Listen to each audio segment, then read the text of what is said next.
안녕하세요. 잠들기 전 듣는 역사 이야기 꿈꾸는 사관입니다. 밤이 깊어지고 있습니다. 창밖의 어둠이 조용히 내려앉고 세상의 소리가 하나둘 잦아들고 있습니다. 낮 동안에 분주했던 마음도 이제 천천히 가라앉을 시간입니다. 오늘부터 시작하는 이야기의 주인공은 조선의 네 번째 왕 세종입니다.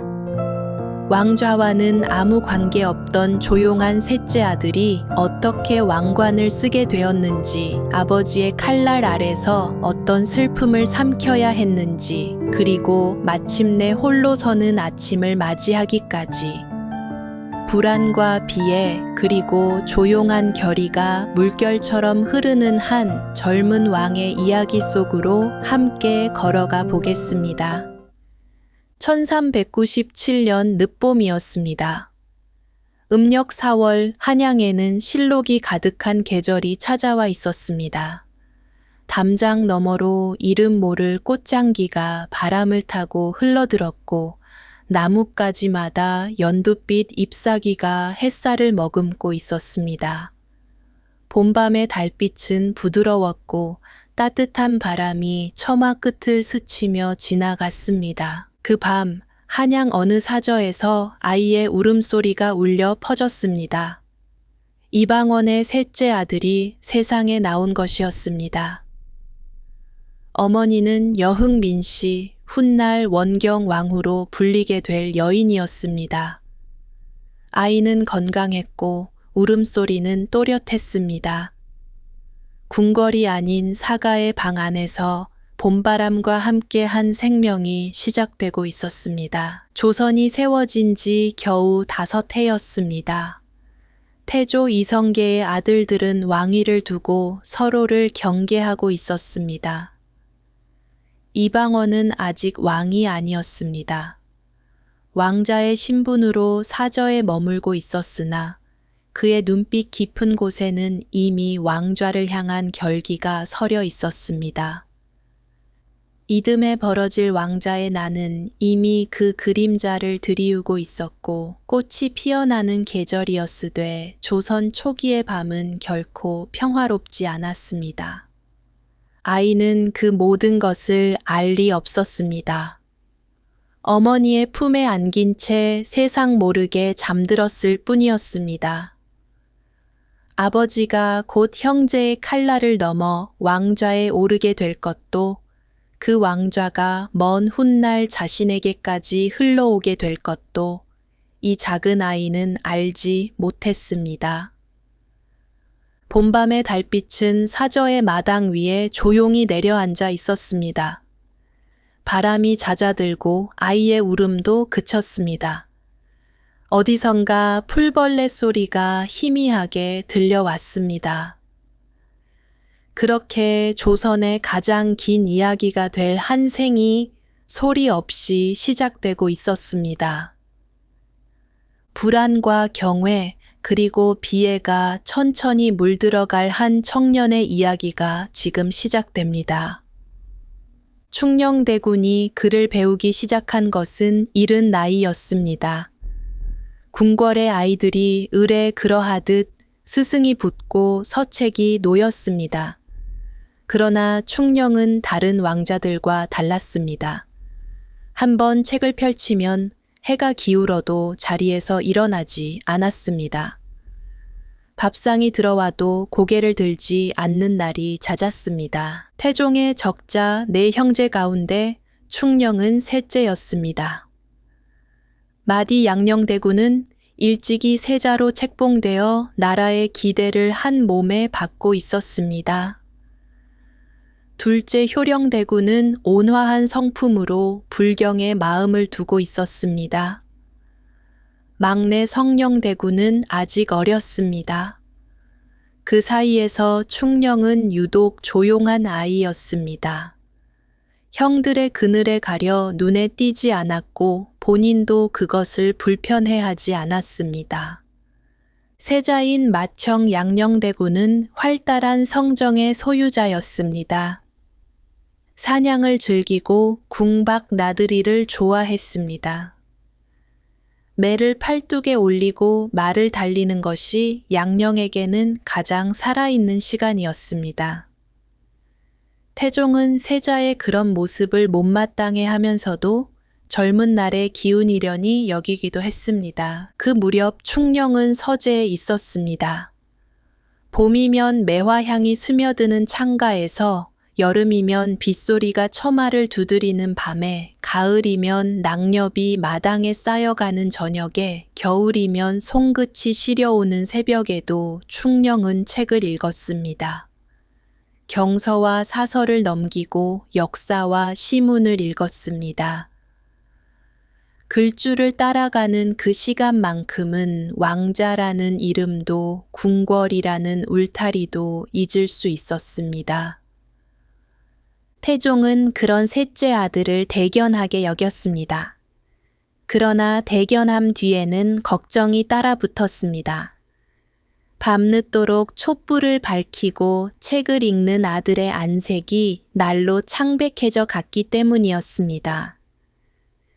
태종은 충령의 서재에서 책을 거두어 가라 명했습니다.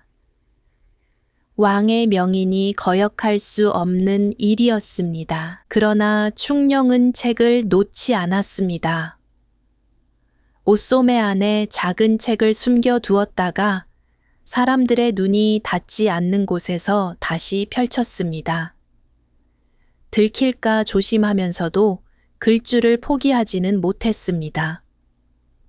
태종이 그 사실을 알았을 때 화를 내면서도 속으로는 웃음이 번졌을 것입니다. 칼을 쥐어야 왕이 되는 시대에 붓을 놓지 못하는 아들이 태종의 눈에는 기특하면서도 아득했습니다. 왕위 계승의 순서에서 충령은 한참 먼 자리에 있었습니다. 세자 양령이 건재했고 그 위에 효령도 있었습니다. 왕과는 충령이 생각할 필요도 꿈꿀 필요도 없는 것이었습니다. 그 덕분에 충령은 어쩌면 궁궐에서 가장 자유로운 왕자였습니다. 형들이 짊어져야 할 무게가 자신에게 올 일은 없으리라 믿었던 것입니다. 그래서 충령의 나날은 고요했습니다. 아침이면 서재에 앉고 낮이면 스승과 경전을 논하고 저녁이면 다시 촛불 아래에서 책장을 넘겼습니다.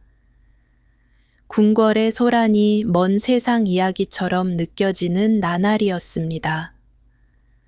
바깥에서는 조정의 다툼과 권력의 줄다리기가 이어졌지만 충령의 세계는 서재의 네 벽 안에 있었습니다. 가끔 밤이 깊어지면 충령은 서재의 문을 열고 마당을 바라보았을 것입니다. 달빛이 궁궐의 돌바닥 위에 하얗게 내려앉아 있었습니다. 바람이 불면 나뭇가지가 흔들리고 어디선가 풀벌레 소리가 들려왔습니다. 그 고요한 밤의 한가운데서 충령은 아무것도 걱정하지 않아도 되는 시간을 누리고 있었습니다. 그러나 그 평온은 오래 가지 못할 것이었습니다. 궁궐 너머에서는 이미 거대한 파도가 일고 있었습니다. 세자 양령대군의 행실은 날로 거칠어지고 있었고 태종의 인내는 조금씩 바닥을 드러내고 있었습니다. 그 파도가 서재의 문턱까지 밀려오게 될 날이 서서히 다가오고 있었습니다. 아직은 책 읽는 소리만이 밤을 채우던 시절이었습니다. 왕관의 그림자가 드리우지 않은 한 청년 학자의 마지막 평온한 나날이 흘러가고 있었습니다. 1418년 음력 6월이었습니다. 한양에는 장마가 물러간 뒤에 눅눅한 열기가 남아 있었습니다. 매미 소리가 궁궐 담장 너머로 울려 퍼지던 여름이었습니다. 그 무더운 계절에 조선 조정에는 전례 없는 일이 벌어지고 있었습니다.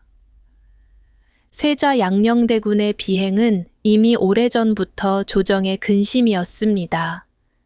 세자의 자리에 오른 지 10여 년, 양령은 태종이 바라던 후계자의 모습에서 점점 멀어져 갔습니다. 사냥에 빠져 경연을 거르는 일이 잦았고 궁 밖을 떠도는 날이 늘어갔습니다. 스승의 간언에도 귀를 닫았고 태종이 직접 꾸짖어도 달라지는 것은 오래가지 않았습니다. 태종은 여러 차례 기회를 주었습니다. 세자를 바로잡기 위해 스승을 바꾸고 측근을 물리치고 때로는 엄하게 때로는 달래며 마음을 돌려보려 했습니다.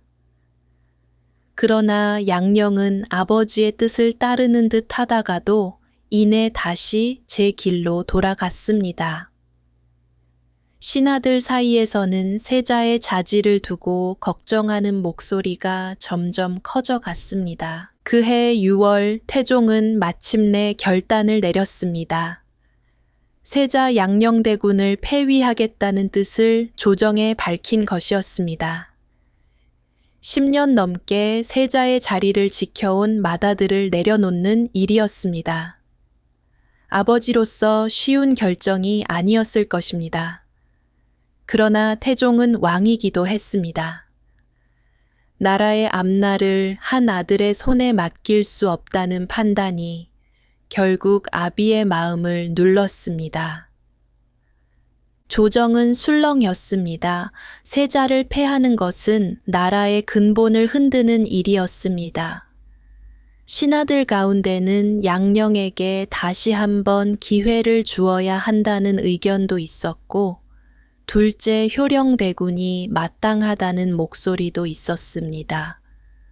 그러나 태종의 눈은 처음부터 셋째를 향하고 있었습니다. 충녕대군이었습니다. 서재에서 책을 읽던 그 조용한 셋째 아들이었습니다. 태종은 충녕의 학문을 오래전부터 눈여겨보고 있었습니다. 경서에 밝고 사리에 통하며 성품이 너그러우면서도 흔들리지 않는 아이. 태종은 그 아들이야말로 조선의 다음을 맡길 그릇이라 여겼습니다. 충녕에게 그 소식이 전해진 것은 느닷없는 일이었습니다. 형이 세자의 자리에서 내려오고 그 자리가 자신에게 온다는 것. 왕위 계승과는 아무 상관없이 살아왔던 22살의 청년에게 그것은 축하가 아니라 벼락에 가까웠습니다. 충녕은 사양했습니다. 형을 두고 동생이 그 자리에 오르는 것은 도리가 아니라며 거듭 고사했습니다. 그것이 의례적인 겸양이었는지 진심에서 우러난 두려움이었는지는 알 수 없습니다. 다만 태종의 뜻은 이미 굳어져 있었고 아버지의 결정 앞에서 아들이 할 수 있는 일은 많지 않았습니다. 그날 밤 충녕은 잠을 이루지 못했을 것입니다. 서재의 촛불이 흔들리는 것을 바라보며 형에 대한 안쓰러움이 먼저 밀려왔을 것입니다. 양령은 세자라는 무게를 견디지 못했던 것인지 아니면 스스로 그 무게를 벗어던진 것인지 그 답은 충녕도 알 수 없었습니다. 다만 형이 걸어가야 할 먼 길이 이제부터는 자신의 길이 된다는 사실만이 또렷했습니다. 아버지의 결정 앞에서의 무력감도 있었을 것입니다. 원하지 않았던 자리였습니다. 책을 읽고 학문을 논하고 조용히 살아가는 것이 충녕이 그려왔던 삶이었습니다. 그러나 태종은 아들의 바람 따위를 물어보지 않았습니다. 왕의 뜻은 곧 하늘의 뜻이었고 아들은 그 앞에 고개를 숙일 수밖에 없었습니다. 세자 책봉이 이루어졌습니다. 충녕대군은 조선의 새로운 왕세자가 되었습니다. 궁궐의 공기가 달라졌습니다. 사람들이 충녕을 바라보는 눈빛이 달라졌습니다. 어제까지 조용한 셋째 왕자였던 사람이 오늘부터는 나라의 미래였습니다. 그리고 불과 2달 뒤 태종은 다시 한번 정역적인 결단을 내렸습니다. 양위였습니다. 왕위를 세자에게 넘기겠다는 뜻을 밝힌 것이었습니다. 세자가 된 지 차에 석 달이 되지 않은 때였습니다. 충령에게는 마음을 추스를 시간조차 주어지지 않았습니다. 1418년 음력 8월 22살의 청년이 왕관을 썼습니다. 경복궁에는 가을바람이 불기 시작하고 있었습니다. 나뭇잎이 한 잎, 2잎 떨어지는 계절에 조선의 새로운 왕이 즉위했습니다. 왕좌에 앉은 충령의 어깨 위로 나라의 무게가 소리 없이 내려앉고 있었습니다. 1418년 가을 경복궁에는 새 왕의 시대가 열렸습니다. 그러나 궁궐의 공기는 달라지지 않았습니다. 왕좌에는 세종이 앉아 있었으나 조선의 진짜 무게중심은 여전히 산광 태종에게 기울어 있었습니다. 태종은 왕위를 넘겼으되 권력을 놓지는 않았습니다. 궁궐은 여전히 산광의 손안에 있었습니다. 병조의 주요 인사와 군사 이동은 산광의 제가 없이는 이루어지지 않았습니다. 조정의 핵심 결정들도 산광전을 거쳐야 비로소 힘을 얻었습니다. 젊은 왕 세종은 아침마다 근정전에 나아갔으나 신하들의 눈은 여전히 산광이 머무는 곳을 향하고 있었습니다. 세종은 그것을 모를 리 없었습니다. 왕좌에 앉았으되 왕이 아닌 듯한 나날이었습니다. 아버지가 곁에서 지켜보고 있다는 것은 보호이기도 했으나 족쇄이기도 했습니다. 22살의 왕은 아버지의 뜻을 거스를 수 없었고 거스를 생각도 하지 않았습니다. 다만 조용히 자신의 자리에서 할 수 있는 일들을 하나씩 더듬어 나갔습니다. 태종이 양위를 결심한 데에는 깊은 뜻이 있었습니다. 단순히 왕위를 물려주는 것이 아니었습니다. 새 왕이 다스리기 편한 세상을 미리 만들어 두겠다는 것이었습니다. 태종은 왕자의 난을 통해 왕좌에 오른 사람이었습니다. 권력이 어떻게 흔들리는지, 무엇이 왕을 위협하는지 뼛속 깊이 알고 있었습니다. 그리고 태종의 눈에 새 왕을 위협할 가장 큰 그림자는 외척이었습니다. 세종의 장인 시몬은 영의정의 자리에 있었습니다. 사위가 왕이 되니 장인이 조정의 최고 자리에 앉게 된 것이었습니다. 겉으로 보기에는 자연스러운 일이었으나 태종의 눈에는 그것이 위험의 씨앗이었습니다. 외척이 권력을 쥐면 왕권이 흔들린다. 고려의 역사가 그러했고 태종 자신도 그 위험을 몸으로 겪은 바 있었습니다. 1418년 겨울 태종의 칼끝이 시몬을 향했습니다. 시몬이 명나라의 사신으로 다녀오는 사이 그의 주변 인물들이 영모에 연루되었다는 고변이 올라왔습니다. 태종은 즉시 국문을 명했습니다. 사건은 빠르게 커져갔고 시몬은 그 한가운데로 끌려 들어갔습니다. 세종은 장인의 무고함을 믿었습니다. 아내 소헌왕후의 아버지가 영모를 꾸몄다는 것은 세종에게 받아들이기 어려운 일이었습니다. 그러나 국문을 지휘하는 것은 산광이었고 젊은 왕이 끼어들 틈은 없었습니다. 세종은 아버지에게 장인의 목숨만은 살려달라고 청했습니다. 왕이 아닌 사위로서의 간청이었습니다. 태종은 듣지 않았습니다. 아들의 청을 물리치는 것이 아비로서 쉬운 일은 아니었을 것입니다. 그러나 태종은 이미 결심을 굳히고 있었습니다. 외척의 뿌리를 지금 잘라내지 않으면 훗날 그 가지가 왕좌를 뒤덮을 것이라 판단한 것이었습니다.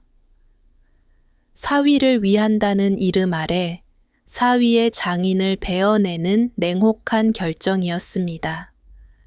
1419년 초 시몬에게 사사가 내려졌습니다. 세종의 장인은 그렇게 세상을 떠났습니다. 겨울 바람이 궁궐의 마당을 쓸어 지나가던 날이었습니다.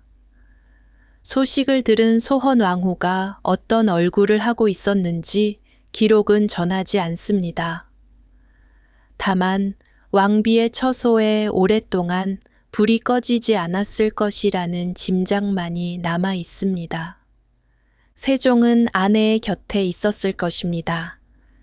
아버지의 결정이 옳다고 인정할 수도, 그렇다고 아내 앞에서 아버지를 원망할 수도 없는 자리였습니다. 왕이라는 이름이, 남편이라는 이름이, 아들이라는 이름이 서로 다른 방향으로 그를 잡아끌고 있었습니다. 어느 쪽으로도 온전히 기울 수 없는 무게가 23 청년의 가슴 위에 놓여 있었습니다. 세종은 그 밤 차마 입 밖으로 꺼내지 못하는 슬픔을 삼키고 있었을 것입니다. 궁궐 밖에서는 겨울 바람이 나뭇가지를 흔들고 있었고 먼 산 너머로 달이 지고 있었습니다. 왕이라는 이름이 그 어느 때보다 무겁게 느껴지던 밤이었습니다. 태종의 칼은 외척을 향한 것이었으나 그 칼이 남긴 상처는 고스란히 아들의 가슴에도 새겨지고 있었습니다. 1419년 시몬의 사사로 끝나지 않았습니다. 태종의 칼은 한 사람에게서 멈추지 않았습니다. 시몬의 형제들이 연이어 처벌을 받았고 가산이 정몰되었습니다. 심씨 일가는 조정에서 자취를 감추었습니다. 세종의 처가는 사실상 멸문에 가까운 처분을 받은 것이었습니다.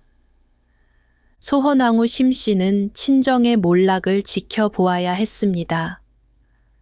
아버지를 잃고 숙부들이 귀양길에 올랐으며 집안의 이름이 조정에서 지워져 갔습니다. 왕비의 자리에 앉아 있으되 돌아갈 친정은 이미 없었습니다. 그 슬픔이 얼마나 깊었는지 기록은 자세히 전하지 않습니다. 다만 왕비는 궁궐 안에서 묵묵히 자신의 자리를 지키고 있었습니다. 태종은 거기서 한 걸음 더 나아갔습니다. 며느리의 패비를 거론하기 시작한 것이었습니다. 역적의 딸이 왕비의 자리에 있는 것이 마땅하지 않다는 논리였습니다. 시몬에게 씌운 영모의 혐의가 이제 그 딸에게까지 그림자를 들이운 것이었습니다. 조정의 일부 신하들도 상왕의 뜻에 동조하였습니다. 세종은 이번에는 물러서지 않았습니다. 아버지의 결정 앞에서 늘 고개를 숙여왔던 젊은 왕이 아내의 일 앞에서는 조용하되 단호한 태도를 보였습니다. 왕비에게는 아무런 허물이 없으며 아버지의 잘못을 딸에게 묻는 것은 도리가 아니라는 뜻을 굽히지 않았습니다. 목소리를 높이지는 않았으나 물러서지도 않았습니다. 태종은 결국 패비를 밀어붙이지 않았습니다. 아들의 뜻이 꺾이지 않는 것을 보았기 때문인지 혹은 처음부터 며느리의 각오를 시험하려 한 것이었는지는 알 수 없습니다. 다만 소헌왕후는 왕비의 자리를 지켜냈고 세종은 아내의 손을 놓지 않았습니다. 그것이 아버지에게 할 수 있었던 유일한 저항이었습니다. 장인의 죽음 앞에서는 아무것도 하지 못했던 세종이었습니다. 처가의 몰락 앞에서도 손을 쓸 수 없었던 왕이었습니다. 그러나 아내만큼은 지켜냈습니다. 그 하나의 결정 속에 훗날 세종이 보여줄 조용한 의지의 싹이 이미 자라고 있었습니다. 표면의 순종 아래 흔들리지 않는 뿌리 하나가 이 시간을 지나며 자리를 잡아가고 있었습니다. 소헌 왕후와 세종은 서로의 곁에서 그 시간을 견뎠습니다. 기록에는 남지 않는 밤들이 있었을 것입니다. 왕비의 처소에서 마주 앉아 차마 말로 꺼내지 못하는 아픔을 나눈 밤들이 있었을 것입니다. 말하지 않아도 알 수 있는 슬픔이 두 사람 사이의 침묵 속에 흐르고 있었을 것입니다. 궁궐 마당에는 계절이 바뀌고 있었고 봄꽃이 피었다가 지고 여름비가 내렸다가 그쳤습니다. 그렇게 시간은 흘렀습니다. 세종은 정사의 마음을 쏟기 시작했습니다. 슬픔을 다스리는 그의 방식은 더 깊이 일에 몰두하는 것이었습니다. 경연에 빠지지 않았고 신하들의 의견을 하나하나 들었습니다. 아직 산광의 그늘 아래 있었으나 세종은 자신이 할 수 있는 자리에서 조금씩 왕의 모습을 갖추어 나갔습니다. 1422년 세종 즉위 4년째가 되던 해였습니다. 봄이 오고 있었으나 산광 태종의 몸은 봄을 맞이할 기운이 남아있지 않았습니다. 병세가 깊어지고 있었습니다. 한때 왕자의 난을 일으켜 형제의 칼날을 넘었던 사람, 왕좌를 쥐고 놓지 않았던 사람, 아들의 장인마저 베어냈던 사람이 이제 생의 끝을 향해 걸어가고 있었습니다. 세종은 아버지의 병상을 찾았을 것입니다. 원망이 없었다고는 할 수 없을 것입니다. 그러나 그 원망보다 깊은 곳에 아들로서의 마음이 있었습니다. 아버지가 남기려 한 것은 피로 다진 왕권이었고 아들이 물려받아야 할 것은 그 칼날 위에 세워야 할 나라였습니다. 태종이 칼로 닦아놓은 길 위에서 세종은 자신만의 걸음을 준비하고 있었습니다. 궁궐 밖으로 늦은 봄바람이 불어오고 있었습니다. 나뭇가지마다 연두빛 잎이 돋아나고 있었습니다. 한 시대가 저물어가고 있었고 또 하나의 시대가 그 자리를 채우려 하고 있었습니다. 1422년 음력 5월이었습니다. 초여름의 바람이 궁궐 담장 너머로 불어오고 있었습니다. 나뭇잎은 짙은 초록으로 물들어 있었고 햇살은 날로 길어지고 있었습니다. 그러나 궁궐 안의 공기는 무거웠습니다. 상왕 태종이 세상을 떠난 것이었습니다. 세종의 나이 26이었습니다. 즉위한 지 4년, 그 4년 동안 아버지는 늘 곁에 있었습니다. 때로는 방패가 되어 주었고 때로는 칼이 되어 아들의 가슴에 상처를 남겼습니다. 그 아버지가 이제 없었습니다. 조선의 하늘 아래 왕은 비로소 한 사람이 되었습니다. 장례의 나날이 이어졌습니다. 궁궐은 흰색으로 뒤덮였고 곡소리가 전각 사이를 떠돌았습니다. 세종은 상주로서 예를 다했습니다. 아버지에 대한 감정은 한마디로 담을 수 없는 것이었을 것입니다. 원망도 있었고 감사도 있었으며 그리움도 있었을 것입니다. 그 모든 것이 뒤엉킨 채 장례의 절차 속에서 천천히 가라앉아 갔습니다. 장례가 끝났습니다. 흰 옷을 벗고 궁궐은 다시 일상으로 돌아가야 했습니다. 세종은 경복궁 근정전에서 첫 단독 조회를 열었습니다. 상황이 없는 조회였습니다. 신하들의 시선이 오직 자신만을 향하고 있었습니다. 더 이상 상왕전을 살필 필요가 없었고 아버지의 눈치를 헤아릴 일도 없었습니다. 근정전의 아침 햇살이 어좌 위로 조용히 내려앉고 있었습니다. 그 아침 세종의 눈빛에는 슬픔과 함께 조용한 결의가 서려 있었을 것입니다. 아버지는 칼로 나라를 세웠습니다. 반대하는 자를 베고 위협이 될 자를 미리 잘라내며 왕권을 피 위에 단단히 다졌습니다. 그 길이 틀렸다고 말할 수는 없었습니다. 그러나 세종은 알고 있었습니다. 자신의 길은 아버지의 길과 같을 수 없다는 것을. 칼이 아닌 학문의 힘으로 나라를 다스리겠다는 생각이었습니다. 백성을 두렵게 하는 것이 아니라 백성의 삶을 어루만지는 정치를 하겠다는 다짐이었습니다.